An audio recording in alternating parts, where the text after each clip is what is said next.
कि वो सत्तू का दान है जो बैसाख महीने में करा जाता है। सत्तू का दान 3 चीजों से मिलकर बनता है। जौ, बोलते जाओ जल्दी, गेहूं, चना, ये 3 चीज से मिलकर बनता है। इसमें जो बारीक बारीक कण होते हैं, जितने जितने 3 चीज के मिले हुए बारीक बारीक कण होते हैं, ये जब दान किया जाता है सत्तू का, ये बेतरनी करने के लिए 47वें दिन इस जीवात्मा ने अगर सत्तू का दान करा होता है या सत्तू का सेवन बैसाख के महीने में करा होता है तो उसको बेतरनी नहीं भोगना पड़ती, डायरेक्ट सीधे रतलाम उज्जैन से डायरेक्ट।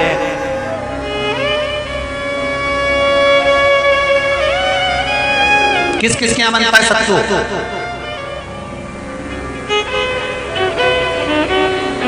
मैंने भी तो ये पूछा किस किस क्या बनता है। मैं अभी थोड़ी ना कि अभी बन गया, बैसाख में बनता तो होगा। पहले गांव के लोग तीरथ करने जाते थे, गांव का लोग जब तीरथ करने जाता था कोई सामान नहीं ले जाता, सत्तू बांधी पोटली में धरा और पानी में घोलिया और नमक डालिया या शक्कर या गुड़ घोल के और पी के वही चले। आज के अब जब सैनिक युद्ध करने जाता है, थक जाता है, बहुत थकान हो जाती है, जब उससे देखा जाता है तो सैनिक का जो कमांडर होता है वो सत्तू मंगवाता है और गिलास में घोल घोल कर पूरी सेना को पिलवाकर फिर युद्ध में उतार देता है। फिर युद्ध में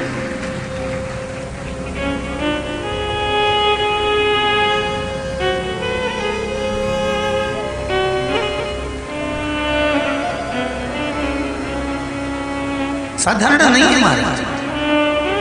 सत्तू में जितने बारीक बारीक कण होते हैं, जितने बारीक बारीक कण, अब तुम्हें काम करना, अभी जब फ्री हो तो कागज पे रख के सारे कण गिनना, 1 2 3 बारीक बारीक गिनते रहना जरा। तो तुम्हारा क्या जाए गिनने में? भगवान कृष्ण के हाथ में पट्टी बंधी थी तो उनने भी तो रुक्मणी को गिनने को दिया था, जरा गिन तो जरा इसमें कितने धागे हैं। रुक्मणी जी ने कहा इसमें 9999 धागे हैं। भगवान ने कहा बस यही 9999 मुझे द्रौपदी को वापिस लौटाना है। गिन के लगा लो, अभी अभी लगा लो, ऊपर तो भगवान गिन के बता ही देगा कि तुमने जो सत्तू दान करा था, तुमने जो सत्तू खाया था, तुमने जो सत्तू भगवान को दिया था, सत्तू का लड्डू बनाकर तुमने बैसाख महीने में भगवान की जो पूजन करी थी, तो अमावस्या के दिन, पूर्णिमा के दिन या अक्षय तृतीया के दिन तुमने जो सत्तू दिया था, भगवान तो गिनती बता देगा कि उस सत्तू में कितना कण था।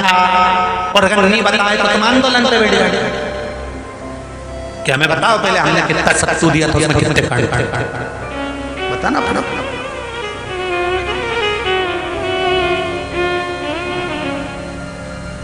एक शिव की आराधना में चांगुना ने 1 लोटा जल भरा, उसमें थोड़ा सा चंदन डालकर बेलपत्री के वृक्ष के नीचे ले जाकर डाल देती, थोड़ा सा जल बचाकर शिव जी को डाल देती। शंकर भगवान ने एक दिन चांगुना के सामने मन में विचार प्रकट करा और पार्वती जी से कहा, पार्वती एक बात समझ में नहीं आती, आधा जल ये बेलपत्री को देती है, आधा जल मुझे देती है। जब आधा जल मुझे बड़ा गुस्सा आता है, क्योंकि बच्चे और बूढ़े ये दोनों एक समान हैं। बच्चों को थोड़ा सा भी उसकी सामग्री में से, उसकी चॉइस की चीज में से तोड़ के अगर दूसरे को दे दिया तो बच्चा यूं फेंकेगा, वो जाके और मुंह फुला के बैठ जाएगा, नी खाऊं नी।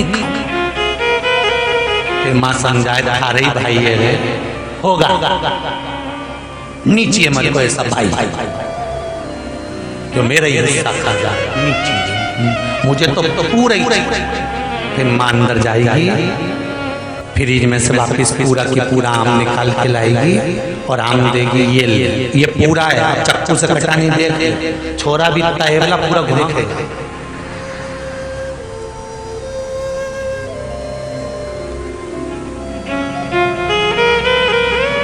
पूरा देख लिया तब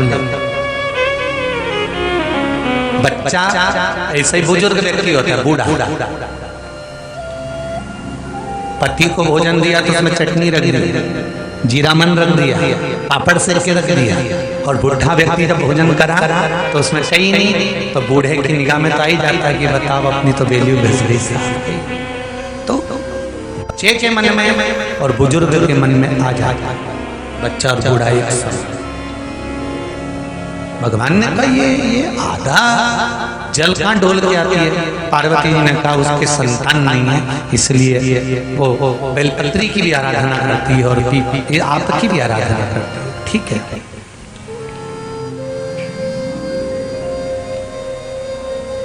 भगवान देवादिदेव महादेव ने देखा चांगुड़ा ने बहुत सेवा कर ली। आज भगवान सुंदर एक संत का रूप धरकर चांगुड़ा के दरवाजे पर पहुंच गए। अलग जगह चांगुड़ा दौड़ कर आई, बाबा जी आइए, क्या लाऊं मैं आपके लिए? भिक्षाम देहि, भिक्षाम देहि।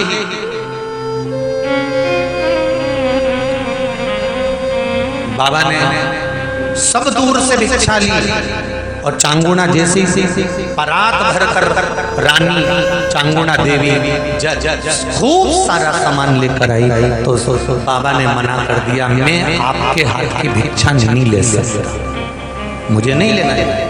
क्यों? कहा आपकी संतान नहीं,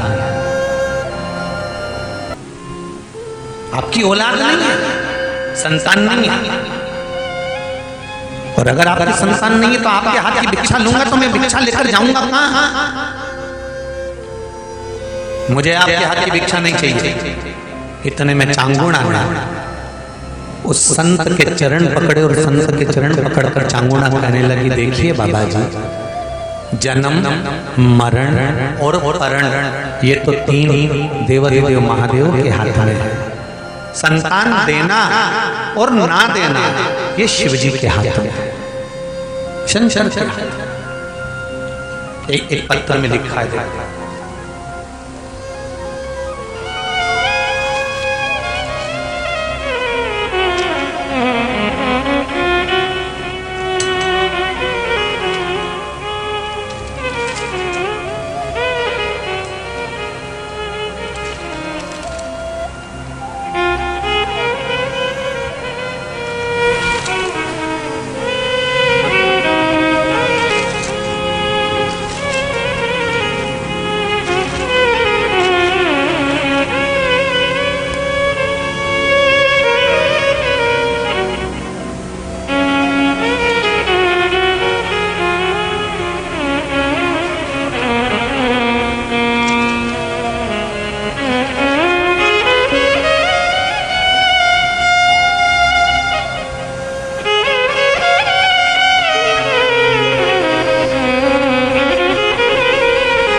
पत्र है, नजर नहीं आ रहा है, जिसमें लिखा है कि संतान नहीं थी 2014 से, औलाद नहीं थी।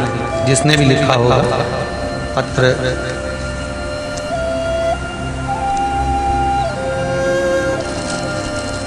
दो 2014 से संतान नहीं थी,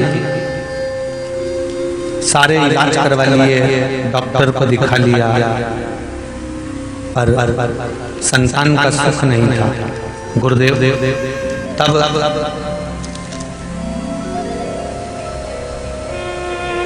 टेस्ट भी करवाया, वो भी सफल नहीं हुआ। अंत में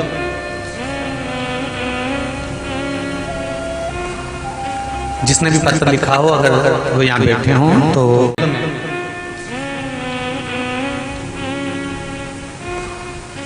जिसने भी पत्र लिखा हो, अगर वो यहाँ बैठे हों तो